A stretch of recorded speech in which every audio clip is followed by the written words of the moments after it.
glad to have the Reverend Dr. R.J. Chandler, pastor of the Freedom Temple, AME Zion Church in Baltimore, Maryland. Pastor Chandler has been doing a wonderful job of cultivating a chancel ministry within our denomination that has served as a wonderful tool for leadership development and discipleship. And we're going to give you an opportunity to talk to us just a little bit about what the Stephen Gill Spotswood Chancel Ministry is all about. Wow, thank you so very much for this opportunity, Reverend Brown. It's Absolutely. good to be in your presence today. Sir. I'm taking off this mask, and this mask is of the Acolyte mask, and it represents our three pillars, which are leadership, service, and discipleship. This ministry is near and dear to my heart because back in 1986, when my father in the ministry, the Reverend Dr. Robert Lawrence Graham Sr., when he came to St. Luke in Buffalo, New York, in 1985, he started this ministry in 1986, and I was one of his first acolytes. Wow.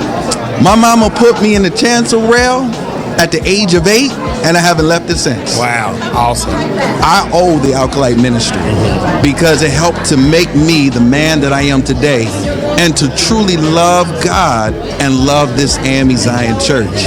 And so this ministry, I believe, will continue to cultivate leaders of today, our young people. Absolutely. And making the investment in these young people will make the difference for our denomination. You know, one of the bishops talked about someone who has the baton. Who do you give it to? We got to give it to someone. And it is my prayer that these young people will step up and will receive the baton, but they'll know what to do with the baton once they receive it. Awesome. This Acolyte ministry will teach them about discipleship, teach them about service, and teach them about what it means to be leaders in our church. Awesome, awesome. Now you have an annual summit for the Acolytes.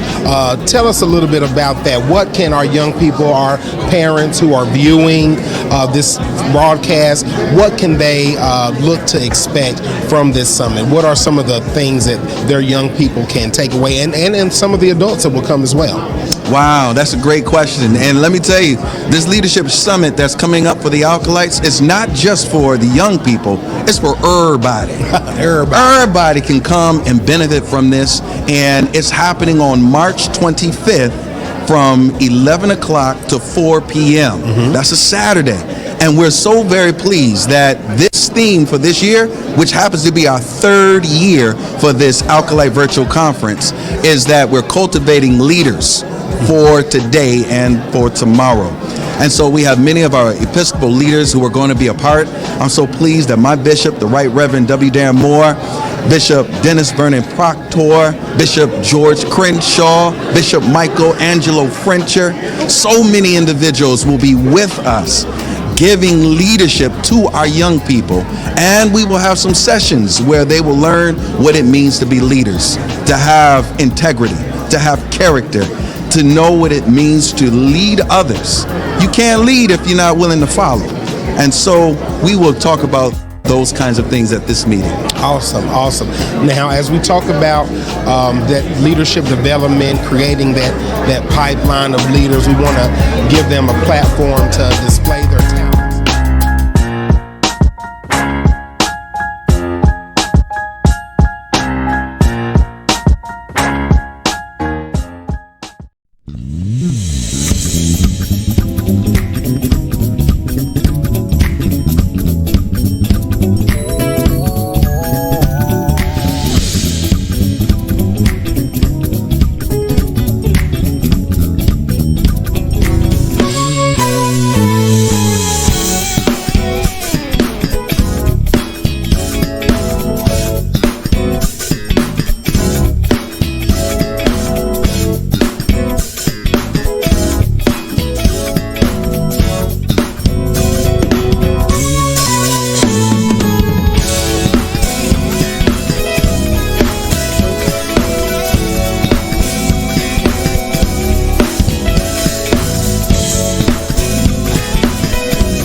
Ladies and gentlemen, get ready for these announcements. We are excited about this opportunity for the men to be able to share with our ladies by way of stirring the pot. Yes, you've heard it. We're going to cook for all of the women and members of Freedom Temple AME Zion Church, and we are excited about it. Get ready, get ready. On next week, all of the men will provide a dish, and that's right, the women will judge who's going to be the king of the kitchen. You don't want to miss this exciting opportunity for you to share in this wonderful event. Please contact. My dear family, I pray that you get ready for Holy Week, which will start on next Sunday with Palm Sunday. We are so pleased that the Reverend Dr. Francis Tony Draper will be the preacher. And then at the end of that week on Good Friday, we will host the 7 Last Words worship experience. And finally, we will have the culmination of our Easter celebration. You don't want to miss it. We pray that you will be a part of it and that the Lord will move mightily in your life as we journey to the cross. This has been a wonderful Women's Month, and we pray that it has been impactful in your life. And so, my dear friends, let us continue to speak positive, empower, love, cherish, and celebrate the work, the witness, and worship of our women. To God be the glory.